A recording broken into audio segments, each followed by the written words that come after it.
Hello. Well, how's everybody? And welcome one more time to the greater talk shop, where we tell it like it is and let the chips fall where they may.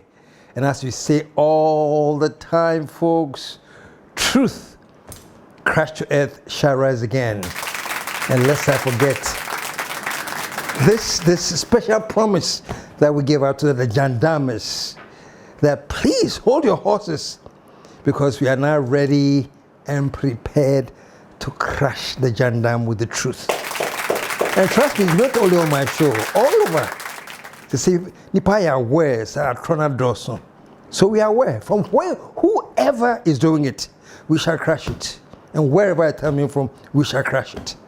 Okay, so finally, the big question, what time is it? And finally, your answer, always the same. It's nation time. It's nation time. You know, somebody asked me, but that's another show. Somebody asked me, KSM, nation time. Every day, nation time. Every day, Ghana will rise again. I'm saying, KSM, do you really believe that? He was really seriously asking me, are you sure? He said, me, I've lost all hope in this country. I don't have any hope, one penny. I will share with you the answer I gave him, but not today, man, not today. Today we are talking about a few other things. We just finished with the vetting of the Chief Justice, and it was very dramatic. The whole Ghana was like waiting with bated breath for this vetting. You know, and as I was watching the vetting, I said, the number one person they have done a great injustice to is a CJ. I said, look, you people should have decided that you're going to start with arguments and talk all kinds of things before you start with him. So you should have given him maybe a different time to come, because there was so many things going on and he had to sit down and listen quietly. And most of them were just politics. Most of them were just insane. I'm telling you frankly. So why do you let the poor man come and sit down so many hours to listen to some of these things? When you finish fighting, tell him when to come and sit down, you know. But anyway, let's move on. We all know why that happened. But today I have a very interesting way that I want to start my program. You know, we are getting towards Christmas. And I want to alert all of you, folks, Pacho, give me just 2 minutes out of my hectic time. I'm going to come to the show soon. But I want to alert all of you that Cactus Creek has a pleasant surprise for all of you. 3 days from the 25th, the 26th, and the 27th at Cactus Creek. Olu will be performing. Oh, no, I'm getting back on stage. The last time I remember on stage where I thrilled people was when I did KSM 50. Do you remember? Watch this.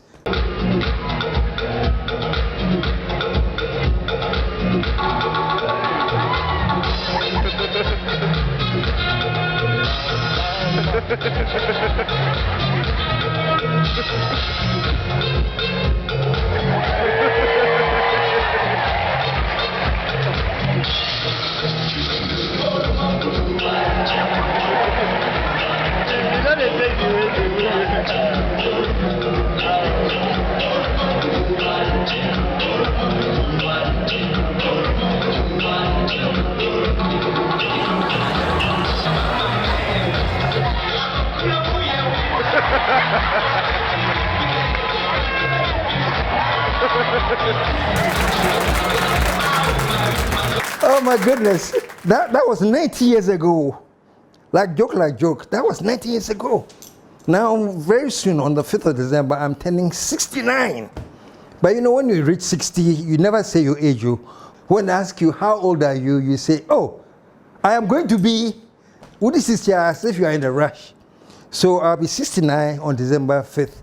But if you ask me, KSM, how old are you? Yeah, because this is what we are in a rush. But anyway, so those 3 days we are having a special Christmas buffet at Cactus Creek. It's an amazing lunch, special. By the way, they ask for the lunch is no free. It's 400 per plate for the luncheon for 3 days of 25th, 26th, 27th, and then there is a show after the lunch. I get to perform. And you know what I'm performing? Your friend Unyini is swine. Oh, this is just for today. I'll be telling you more about this show, numbers to call, where to get your tickets, and I'm telling you, Aburi is the place to be. Cactus Creek, 25th, 26th, 27th, you better rock. KSM 69, still rocking. Because could this 70. Okay, enough of my PR for my old age. But now let us talk about what we are talking about today. We are talking about the vetting of the CJ. You know, I remember some time ago, I think, I don't remember what happened, but my nephew, Eii Afenyo Markin, was saying something to Ato Forsen. And he mentioned his name 3 times. I said, hey, Ato, what is this? This is the same Ato Forsen. Ato, is it the same you? Is this Ato Forsen? Hey, Ato. Hey, Ato. Hey, Ato Forsen. I gathered inspiration from my nephew. And so I want to start my show today just the way he started it. Hey, Afenyo Markin. Hey, Afenyo Markin. Me offer. Hey, Afenyo Markin. Afenyo, look, listen to your Uncle Small. Pipe down. Pipe down.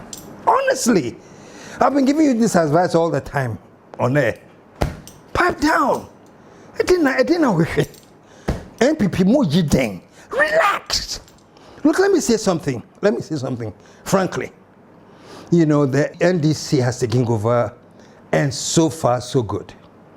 I was talking to a very, very good MPP friend of mine. Wait, he was so angry. No, Mr. Chele. Mr. Chele. Why are you so angry? I said, me, Mahama is annoying me, pa. And say, pa, Mahama, mommy, what for? I said, oh, why? You have been in power almost 1 year, no scandals. What a shame. It is very serious. Well, just ask, 1 year, no scandals, what a shame. Are you serious? Are you joking? But folks, let me say this. Whether we like it or not, it doesn't care what party you are in, we are all Ghanaians. So I'm talking to all of us as Ghanaians now, not as different party people. Whether you like it or not, Mahama has started well. No, let's not joke with this. We're in your politics, so this is not politics. This is common sense. This is the truth. That Mahama inherited a technically bankrupt economy that was staggering in debt. He inherited a country where, what do you call them, senior citizens who had worked all their lives and made savings and bonds had a haircut painfully. He inherited a country where fuel prices were that high, where the currency was completely out of control. And honestly, even those that supported Mahama said, Charlie, at least it would take him 1 or 2 years to try and stabilize things. That was the idea. At least 1 or 2 years, he will use it to stabilize things, and then let's see what happens. And surprisingly for all of us Ghanaians, within the first 3 months, we were seeing changes. Currency, the cedi was appreciating. Inflation was slowed down. The GDP was rising. All the good signs that even the most ardent supporters were hoping will happen after he's been in office for about 2 years. But within months, things were happening. And there was all this propaganda to say that nothing was happening. Do you know why the cedi is stable? The cedi is stable not because Dr. Forsen at the finance ministry is doing anything special. It's because government is not spending. It's because contractors are not being paid. It's because there's no liquid in the circulating in the economy. It's temporal. It is not any economic gurus in this country that is causing the cedi to appreciate and the dollar to depreciate. It is the wealth market that they are not demanding the dollars as much as they used to. That is why there's no competition and supply of dollar is exceeding the demand. As simple as that. These are basic economics principles. So we have to be careful with what you are saying about interest rate and all those things. It's not magic. It is the world economy that is falling apart. And the demand for the dollar has gone down. The appreciation of the cedi that we have seen recently. I think one of the things that if you ask a simple question to the NDC to point out exactly what policy they have implemented that has resulted in the appreciation of the cedi, they cannot tell you one that has been implemented. They've not even issued any contracts and paid for anything, pretty much. You know, so you cannot ascribe what is happening to the currency to a policy that they have implemented. There's no such policy that has been implemented that has had that impact. People are going to the market realizing that prices were dropping in certain things, but there was all the nothing's happening. And when you hear all kinds of excuses, folks, this is what I've said since I came back with TalkShop. I said, for once, let us focus on Ghana. And for once, we have seen visible signs that things are looking up. It could be better. Please don't think I am so happy that it's now time to be complacent and go to rest. No, this is just the beginning. But I'm saying we are seeing in the beginning that things are improving. So what is my advice? Let us all drop our partisan, tribal, religious, whatever is in us that makes us think we are not Ghanaians. No. Let us drop all that rubbish. That nonsense must stop. That nonsense. I'm this tribe, I'm this religion, I'm this crap. That nonsense must stop. For once, let us all decide, say, Charlie, we have only one Ghana. And if it so happens that Mahama is in power now and he's trying to do one or two things that look like we are on the right path, let us back him, folks. When the NDC succeeds or when Mahama succeeds, Ghana has succeeded. You wait till I do that show that I say, I'll be talking about that later. But folks, let me say this, folks. When I say let's back the president to build Ghana, I'm not talking about let's back the president to build Ghana. I say most of you will see it as a propaganda for the NDC. Master, so what? If NDC does well, so well, that all of Ghana is benefiting, and so what? Or let's say it's the MPP or the CPP who does so well that Ghana can actually see positive results and we are all benefiting, and so what? That's my question. And the reason I'm saying that we should all do our best to back so that this trajectory goes up is because when it goes up for Ghana. And we'll be proud enough to say that we are rising again. So let me go back to this issue of the CJ. Is it the CJ of NDC? Unless you're telling me that the former CJ was a CJ for MPP. No! It's the CJ of Ghana. And when I started, I was teasing my nephew Afenyo. I said, oh, Afenyo. Let me tell you what the trick is, folks. This boycott and walkout, no, they say they are two different things. We didn't boycott, we walked out, but we haven't boycotted. Whatever, you keep those semantics to yourself. But let me tell you something. This is going directly to the MPP. And it's going to the leader of the majority. Massa, this is 2025. The dynamics of the world have changed. Right now, trust me, it is not a numbers game. If you want to show weight, if you want your presence to be felt, if you want to show that also or gravitas, it is not numbers game. Do you know what game it is? It is an intellectual game. So you young ones who are now growing up and coming into Ghana, I'll do a show later on. You see that actually start rethinking. This is what I believe to be resetting. Start resetting your minds. It is not a numbers game. 2025, it is a game of intellect. Why do you think AI is taking over the whole world? Nyansa, AI, is it a bomb? Is AI military weapons? Is AI money? No, intelligence. I saw this very, very funny clip that I was like, oh my goodness. I feel the other day. It was created by AI. Take a look at it.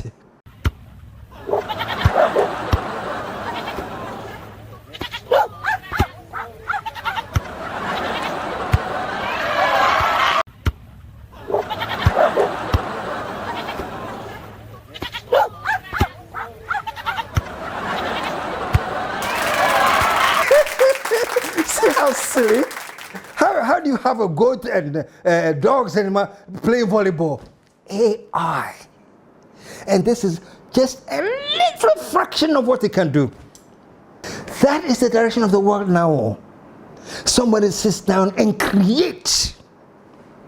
The champions of the world are those who now have the wisdom to sit down and create. Not the press conference and could see who. I am telling you. Deviate from that, man. Move into the real gravitas, and the real gravitas is how you use your intellect. It's not how you speak English. I say how you use your intellect. It means the way you are able to think and confront issues. Simple advice. Look, this CJ thing that in the minds of the MPP who walked out. Chairman, that's it.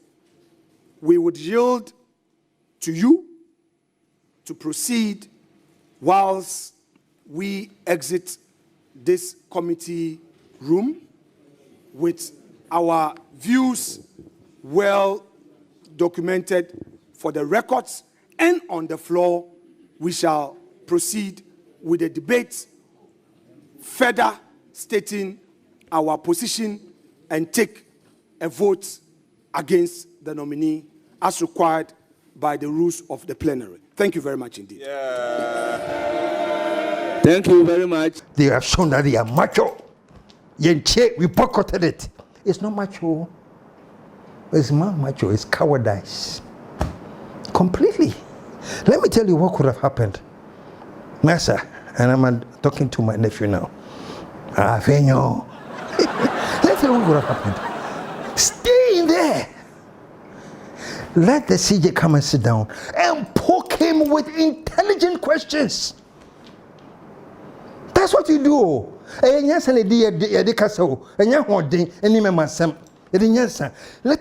him sit down. Mr. Afenyo Markin, my learned friend, we're a lawyer. Hit him with solid questions. And trust me, if your questions are that powerful and they are that solid and they have that much weight, he has no choice but to crumble under the weight of your questions. And all the world will be watching. Can you imagine? Hey, Charlie, this is what Ghanaians will be saying. Hey, Charlie, see, Afenyo face, Afenyo faced him. Do you see how he was mumbling? That is.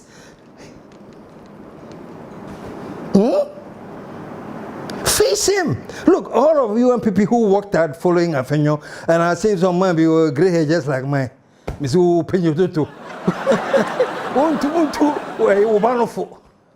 You advise him, busy not your son. What's your dance? Why you great and not in a chibi? Makoya press conference. Massa, this is a new era. This is 2025.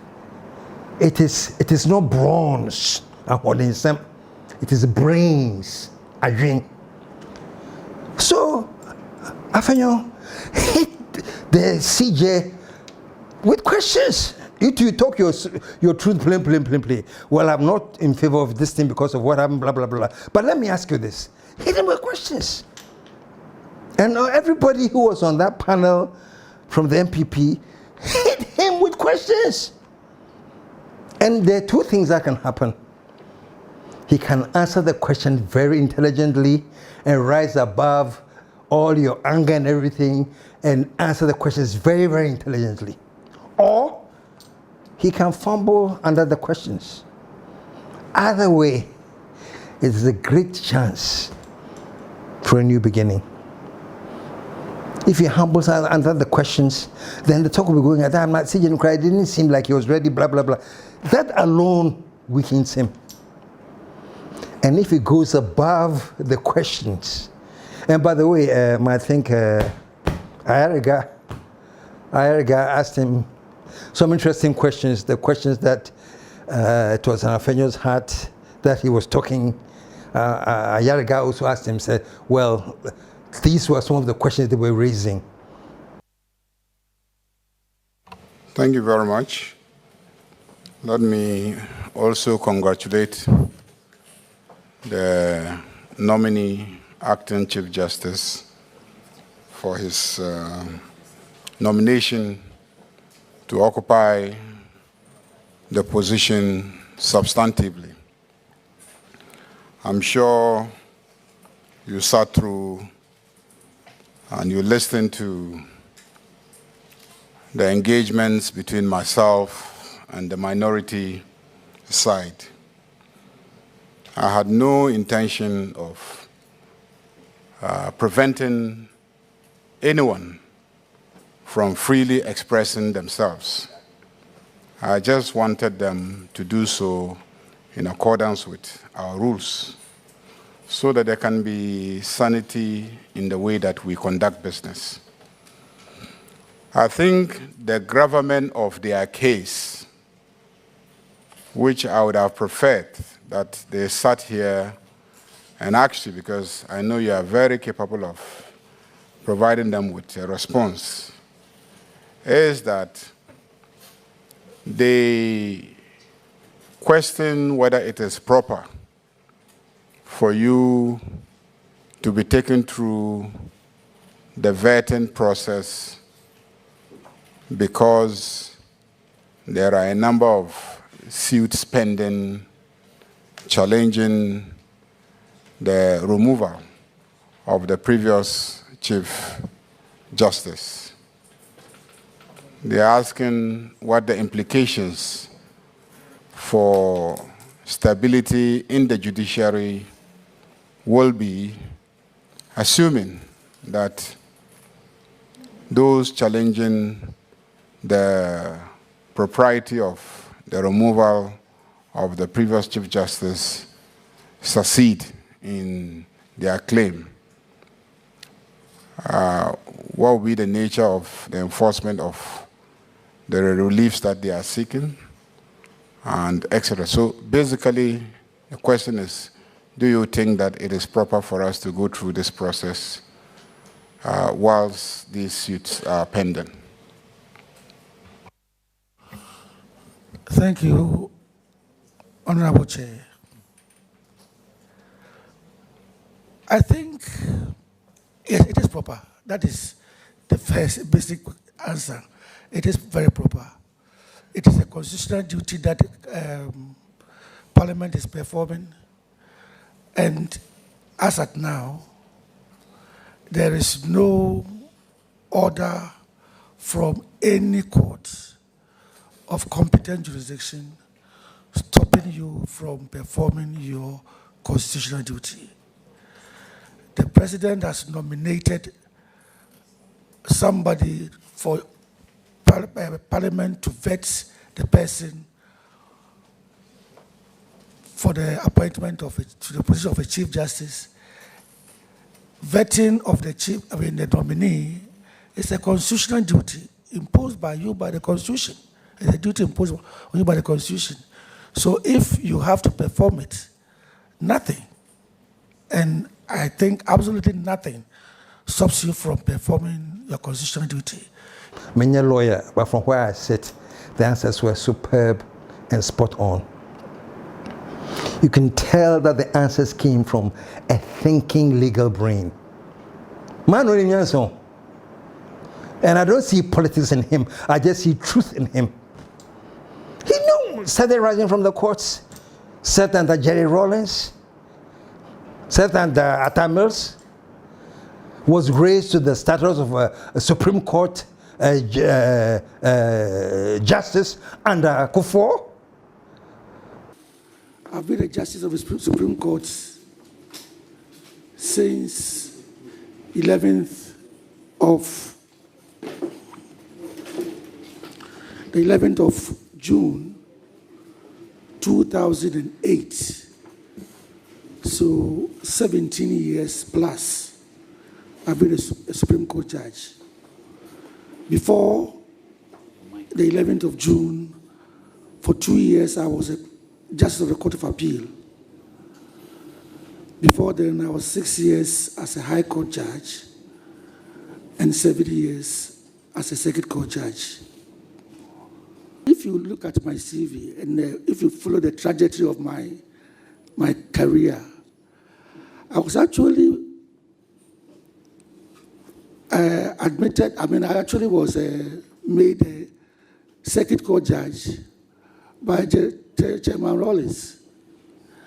Then I was promoted in 2000, and I was sworn in together with Sergeant Jamefe.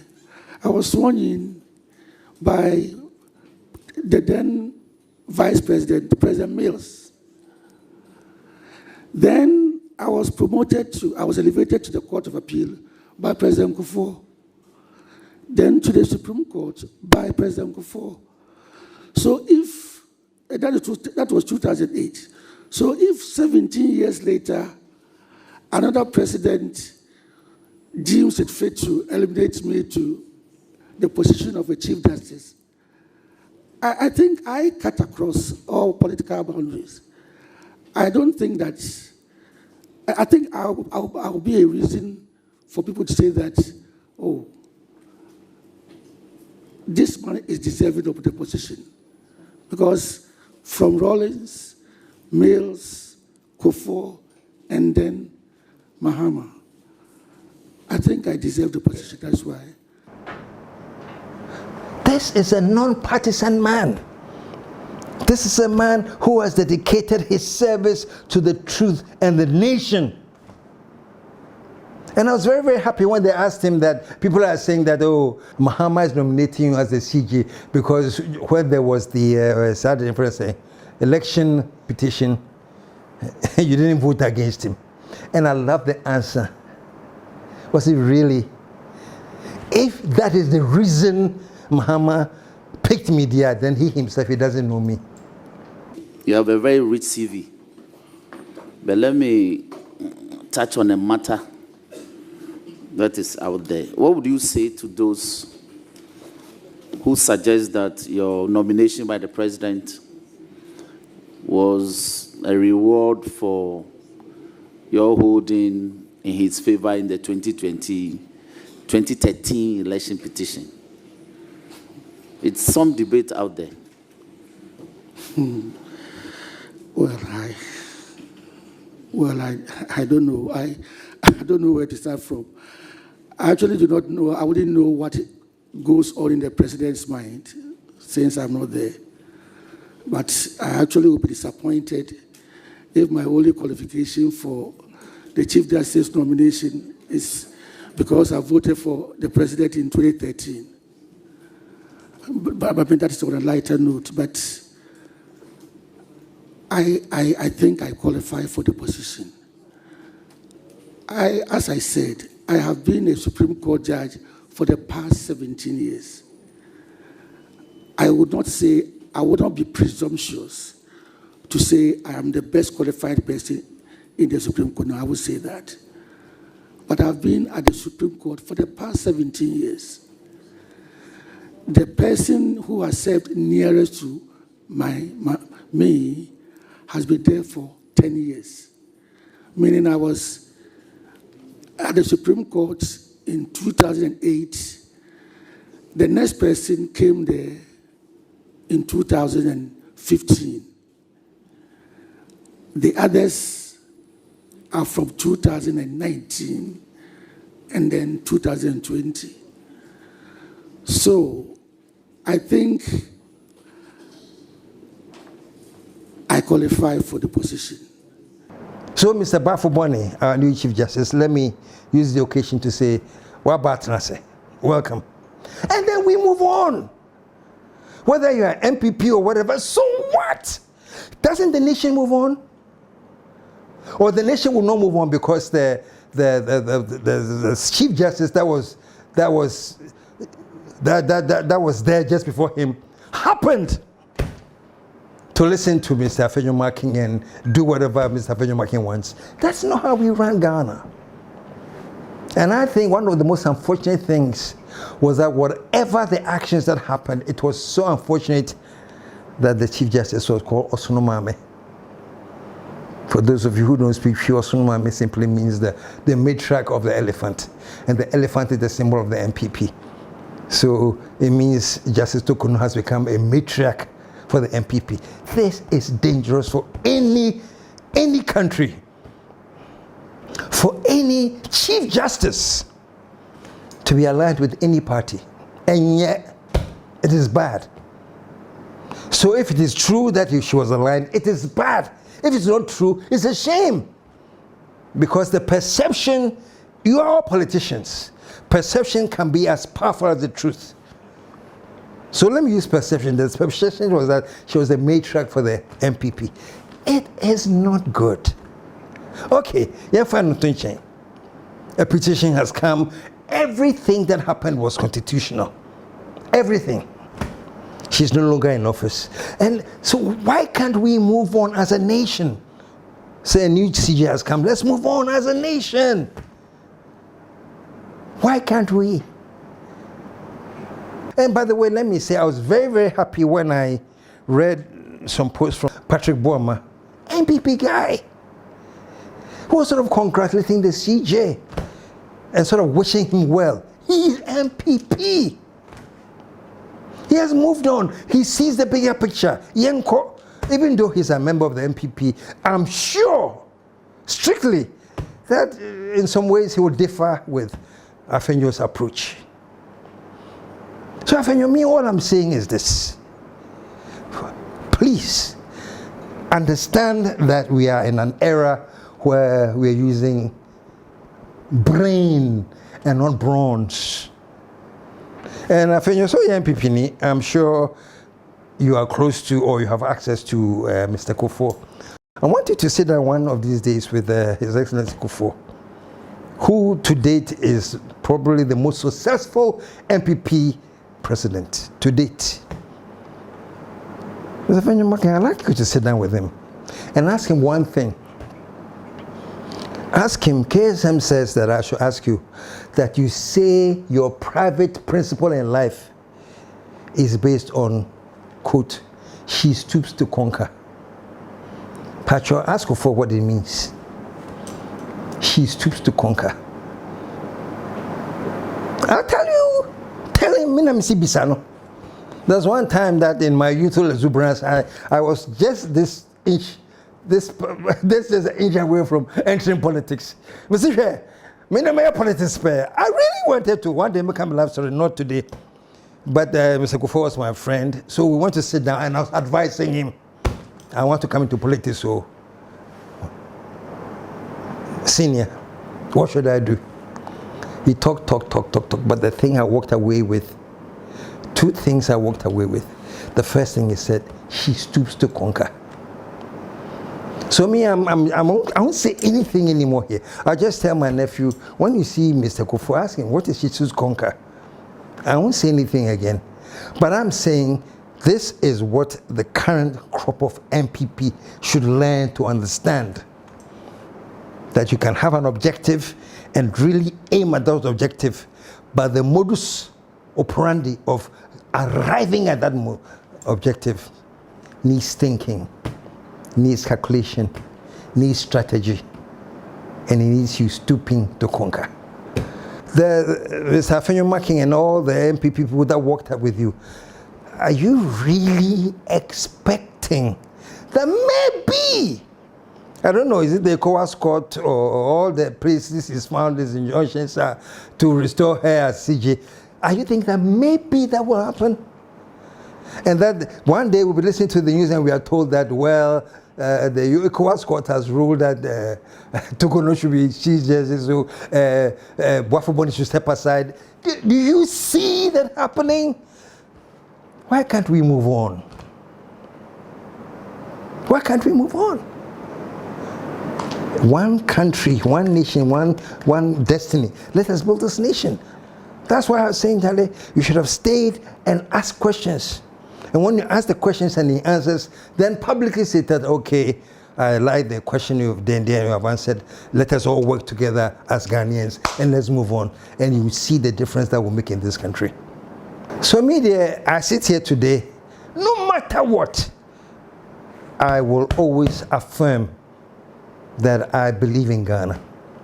There's so much you have to work on, and I think in my next 1 or 2 shows, I'll be talking about that. So much!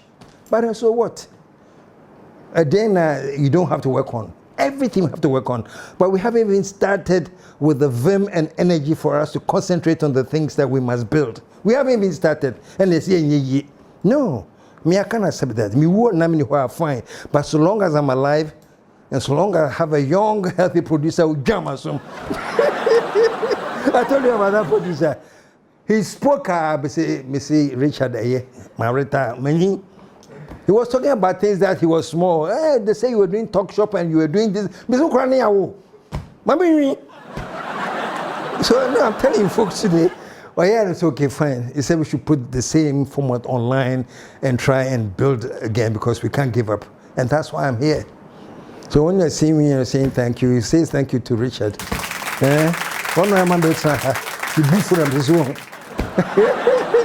Anyway, folks, that's just by the way. Remember, we have a great event coming to you at Cactus. I'm back on stage, and you see, say, Olu, Asildeo, Asargad. Anyway, so until we come together again with some more exciting shows to do for you, one thing that we always want to end with, Ghana, no matter what, shall rise again.